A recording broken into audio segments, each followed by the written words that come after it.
새 정부 특사 파견의 푸틴, 경주 에이펙 초청 제안을. 조성열 전략노트. 지난 5월 9일 모스크바에서 러시아 전승절 80주년 군사 퍼레이드와 기념식이 성대하게 열렸다. 이 자리에는 시진핑 중국 주석 등 29개국 정상이 참석했을 뿐만 아니라 신홍철 주로 북한 대사 외에 김영복 총참모부 부총참모장, 리창호 총참모부 부총참모장 겸 정찰총국장, 신금철 작전국 처장 등 북한 군사대표단이 참석했다. 거명된 북한 군사대표단 3인은 북한군의 러시아 파병과 관련해 한국과 미국, 유럽연합에서 제재 명단에 오른 인물들이다. 푸틴 대통령은 이들을 포옹하고 일일이 악수했다. 북한 군사대표단에 대한 푸틴 대통령의 환대는 북한군의 파병 때문이다. 지난 4월 26일 게라시모프 러시아군 총참모장은 쿠르스크가 완전히 해방됐다고 발표하면서 북한군이 러조 조약에 따라 우크라이나군 격퇴에 큰 도움을 주었다고 치사했다. 북한 당 중앙군사위원회도 입장문을 통해 북한군이 국가수반의 명령에 따라 쿠르스크 지역에 참전했다고 밝혔다. 조러 포괄적 전략동반자 관계 조약은 작년 6월 19일에 체결됐다.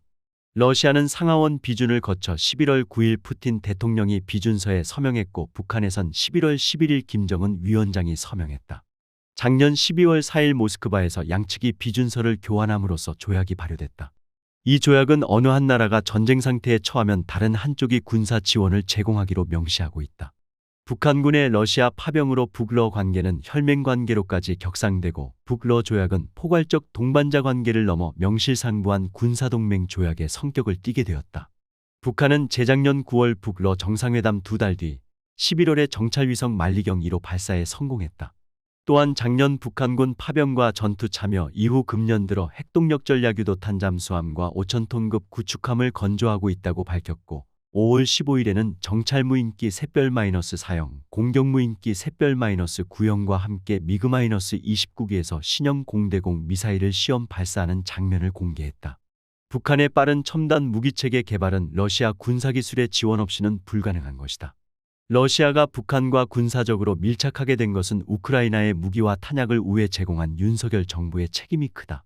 푸틴 대통령은 이미 2022년 10월 27일 한국이 우크라이나에 무기를 제공할 경우 한러 관계가 파탄날 것이라고 경고하면서 러시아가 북한에 무기를 지원하면 기분이 어떻겠냐고 반문했다. 2023년 4월 19일에는 메드베데프 연방안전보장이사회 부의장이 한 발 더 나아가 한국이 우크라이나에 무기를 공급하면 러시아 무기를 북한에 공급하겠다고 공언했다. 그동안 러시아는 유엔 안보리 상임이사국으로서 유엔 결의에 따라 북한에 대한 무기 제공을 자제해왔지만 한국 정부가 우크라이나에 사실상 무기와 탄약을 제공하자 결국 러시아는 공언한 대로 북한과 준군사동맹을 맺고 북한군의 러시아 파병에 대한 대가로 최첨단 군사기술을 제공한 것이다. 북한은 어느 나라보다도 역공학 방식의 무기 제조에 능한 데다가 러시아가 북한군의 현대화를 지원하면서 북한의 무기체계는 비약적으로 발전하고 있다. 윤석열과 주변 참모들의 잘못된 판단으로 우리나라 안보가 커다란 위험에 빠진 것이다. 러시아가 북한에 대한 첨단 기술 제공을 중단하려면 하루빨리 러시아 우크라이나 전쟁 이하 러우 전쟁이 끝나 러시아에 파병된 북한군이 귀국해야만 한다. 공교롭게도 미국은 여타 유럽 국가들이 계속해서 러우 전쟁을 끌고 가는 것과 달리 서둘러 전쟁을 끝내려 하고 있다. 유럽과 중동 문제는 영내 국가 스스로에 맡기고 중국 견제에 집중하려는 이른바 현실주의 역외균형 전략에 따른 것이다. 잠정국 방전략 지침에서 동맹국들이 러시아, 이란, 북한 위협을 주도적으로 억제하도록 요구하고 있다. 트럼프 행정부가 밀착된 중 러 관계를 떼어놓기 위해 취하고 있는 전략이 이른바 닉슨 전략이다. 키신저 안보보좌관이 제안한 닉슨 전략은 중국과의 관계 개선으로 소련을 견제하려고 한 것이다. 트럼프 1기 행정부는 미러 관계를 개선해 중국에 대한 러시아산 석유 공급을 제한하려고 했다. 이 전략의 추진을 위해 미 최대 정유회사인 엑슨모빌의 회장인 렉스 틸러스를 국무장관에 임명하였다. 하지만 러시아가 미 대선에 개입했다는 러시아 게이트가 불거지면서 이 구상은 추진되지도 못했다. 트럼프 2기 행정부의 닉슨 전략은 다른 방식으로 전개되고 있다. 미국은 러시아의 독자적인 세력권을 인정하는 방식으로 개입하고 있다. 러시아를 다극질서의 한 축으로 인정함으로써 중-러 밀착을 막으려 하는 것이다. 러시아는 유라시아 경제연합을 통해 독립국가연합에 대한 영향력을 행사하고 최근 북러 관계의 강화로 독자적인 SOI를 만들어가고 있다. 러시아의 대미 불신 때문에 단기간 내에 미국 구상대로 될지는 의문이지만 다극질서를 추구하는 러시아의 대외 전략 목표와 부합되기 때문에 장기적으로 이 방향으로 미러 타협이 이루어질 가능성이 있다. 그렇기 때문에 러우 전쟁이 종식된다고 해서 현재와 같은 북러 밀착 관계가 끝날 것 같지는 않다.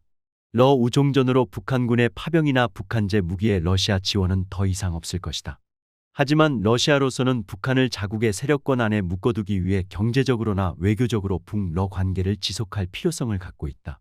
북한으로서도 90%가 넘는 과도한 대중국 무역의존도를 낮추고 중국의 정치적 외교적 간섭을 배제하고 등거리 외교를 전개하기 위해서도 러시아와의 관계를 계속 유지하고 싶어 할 것이다.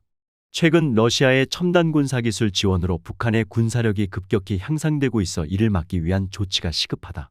당초 러우 전쟁이 끝나게 되면 한러 관계가 쉽게 회복될 수 있으리라는 기대와 달리 작년 말 북한군의 러시아 파병 및 대북 군사기술 지원으로 완전한 정상화는 쉽지 않을 전망이다. 특히 북러 조약에 따라 앞으로도 대북 군사원조가 재개될 수 있어 한국의 안보는 계속 위험에 노출될 수밖에 없다. 그렇기에 러우 전쟁이 종식된 이후에 대비해 한러 관계를 복원해 북러 군사협력의 심화 확대를 차단할 필요가 있다. 현실적으로 북러 조약을 파기시킬 수 있는 방법은 없으나 한러 관계를 강화해 동조약의 실질적인 사문화를 추진할 수는 있다.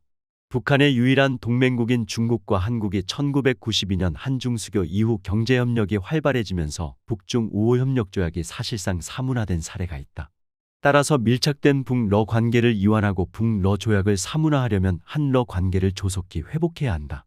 한러 관계 정상화의 열쇠는 한국 기업의 러시아 재진출에 있다.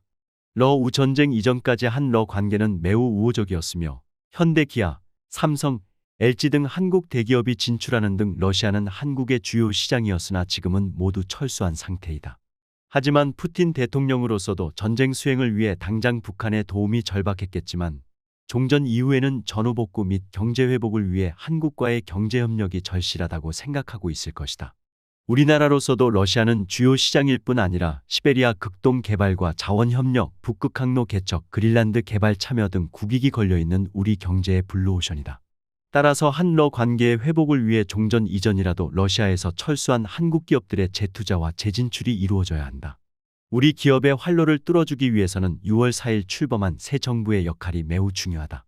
신정부가 들어서면 제일 먼저 취임 축하 전화 통화나 축전이 시작된다.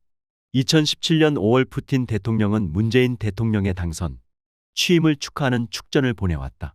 러우 전쟁 초기인 2022년 3월에도 러시아는 윤석열 당선인에게 축전을 보냈다.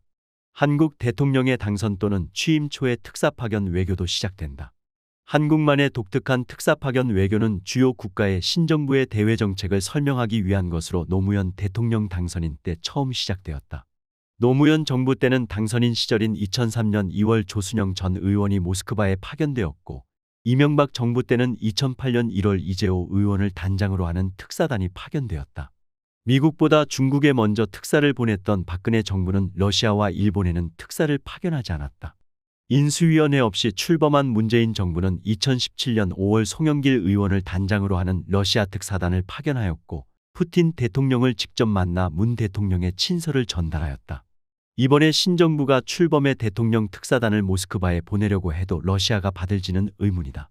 러시아 정부는 국제사회에 대러 제재에 참가한 한국을 비호국으로 지정했고 무엇보다 적대적 이국과 관계를 주장하는 북한과 준동맹조약을 체결하고 북한군의 파병에다 대북 군사기술 지원으로 한러 관계가 껄끄럽기 때문이다. 하지만 러시아 정부는 러우 전쟁 발발 이후 처음으로 80주년 전승절 열병식에 한국을 비롯한 서방 외교사절을 모두 초청했다. 이도훈 대사도 2차 세계대전 때 쓰러진 러시아 무명용사 묘에 헌화했다. 신정부는 출범 때까지 러우 종전이 이뤄지지 않았더라도 국제사회의 양해를 얻어서라도 대통령 특사단을 모스크바에 파견해야 한다. 우리 대통령 친서를 푸틴 대통령에게 직접 전달해 러우 종전을 전제로 푸틴 대통령을 오는 10월 말에서 11월 초에 개최되는 경주 아태경제협력체 정상회의에 공식 초청해야 한다. 지난 2월 26일 조태열 외교장관의 말대로 국제형사재판소의 체포영장에도 불구하고 종전 상황에 따라 푸틴 대통령의 경주 에이펙 초청도 가능하다. 푸틴의 방안을 계기로 한러 정상회담을 성사시켜 한러 관계의 회복 및 협력 강화를 추진해야 한다. 한러 정상회담 시 우선적으로 북러 조약 및 군사협력에 대한 우려를 전달해 러시아가 대북 군사 지원과 교류를 중단하는 등 북러 조약을 사실상 사문화하고 한반도 긴장 완화를 위해 적극적인 역할을 담당하도록 해야 한다. 그 외에 한러 외교관계의 복원, 한반도 평화와 안정, 러시아 전후 복구와 경제 안정 협력을 통한 양국의 윈윈 관계를 본격적으로 논의해야 할 것이다.